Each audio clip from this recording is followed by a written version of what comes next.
আসসালামু আলাইকুম ওরহমতুল্লাহ। প্রিয় ভাই ও বোনেরা, আজ আমি যেই সূরাটি নিয়ে কথা বলবো তা কোরআনের সবচেয়ে ছোট সূরাগুলোর একটি। এটি কোরআনের সবচেয়ে সংক্ষিপ্ত কিন্তু গভীর অর্থবহ সূরাগুলোর একটি। এর ভেতরে লুকিয়ে আছে সমগ্র জীবনের সত্য। আল্লাহ বলেন, ওয়াল আসর, সময়ের শপথ। আল্লাহ নিজেই সময়ের কসম খেয়েছেন, আমাদের বুঝিয়েছেন সময়ই জীবনের সবচেয়ে বড় সম্পদ। যেই সময়কে নষ্ট করে সে আসলে নিজের জীবনকেই নষ্ট করে। তুমি কি ভেবে দেখেছ আল্লাহ কেন সময়ের কসম খেলেন? কারণ সময়ই হলো তোমার জীবন। সময় চলে গেলে জীবনও চলে যায়। কিন্তু আমরা সময়কে নষ্ট করি, ঠিক যেন রোদে রাখা বরফ গলে যাচ্ছে, আর আমরা তা দেখেও কিছু করি না। হে আল্লাহ, আমরা সময় নষ্ট করেছি, অথচ তুমি সময়ের কসম খেয়েছ। আমাদের ক্ষমা করে দাও, আমাদের সময়কে কল্যাণে ভরে দাও, যেন প্রতিটি মুহূর্ত তোমার সন্তুষ্টির কাজে ব্যয় হয়। হে আল্লাহ, আমাদের অলসতা দূর করো, আমাদের আমলগুলো কবুল করো, আর শেষ নিঃশ্বাসে লা ইলাহা ইল্লাল্লাহ বলার তৌফিক দাও। প্রিয় ভাই ও বোনেরা, একবার ভাবুন, যদি আজ আমাদের নাম মৃত্যু তালিকায় লেখা থাকে, তাহলে এই সময় যার কসম আল্লাহ নিজে খেয়েছেন, আমরা কোথায় দাঁড়িয়ে আছি? আমরা কি ক্ষতির পথেই নিই? আল্লাহ বলেন, ইন্নাল ইনসানা লাফি খুসরন, নিশ্চয়ই মানুষ ক্ষতির মধ্যে। তুমি কল্পনা করো, আল্লাহ বলছেন সব মানুষই ক্ষতির মধ্যে, তুমি, আমি, আমরা সবাই। কিন্তু কেন? কারণ আমরা সময়ের মূল্য বুঝিনি। আমরা দুনিয়ার পিছনে ছুটেছি আর পরকালকে ভুলে গেছি। আমরা ঘন্টার পর ঘন্টা সোশ্যাল মিডিয়ায় কাটাই, কিন্তু 5 মিনিটও কোরআনের সামনে বসি না। আমরা নামাজ দেরি করি, দোয়া ভুলে যাই, কিন্তু দুনিয়ার লাভের জন্য দিন-রাত জেগে থাকি।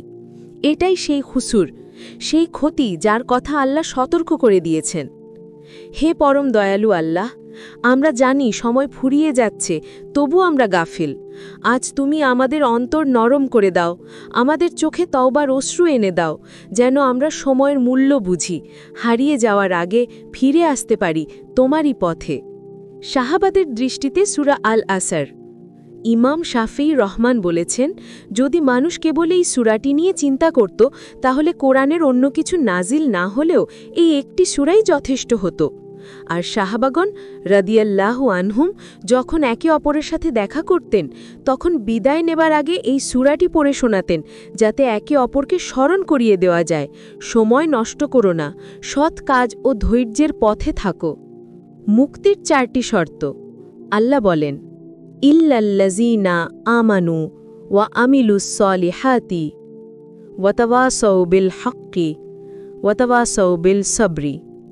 অর্থাৎ ক্ষতি থেকে বাঁচবে শুধু তারা, যারা ঈমান এনেছে, সৎ কাজ করেছে, সত্যের উপদেশ দিয়েছে আর ধৈর্যের উপদেশ দিয়েছে।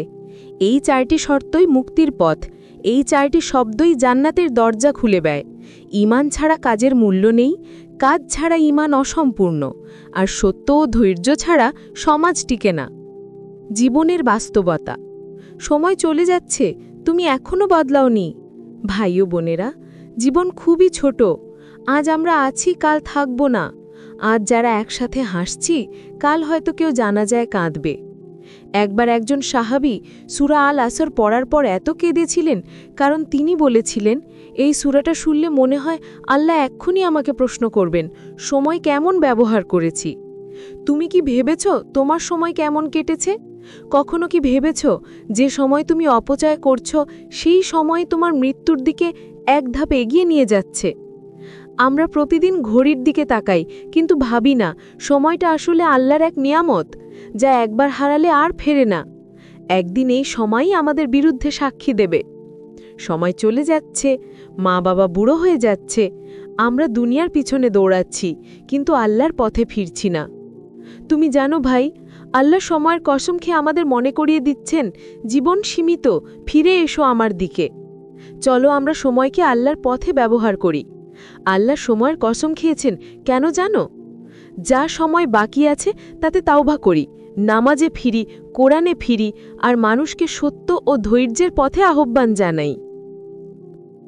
এখনই মন থেকে বলো, হে আল্লাহ, আমাকে সময়ের সঠিক ব্যবহার শেখাও। হে আল্লাহ, আমাদের সন্তানদের এবং পুরো উম্মাকে হেদায়াত দাও। অন্ধকার দুনিয়ায় আমাদের ঈমানের আলো অটুট রাখো।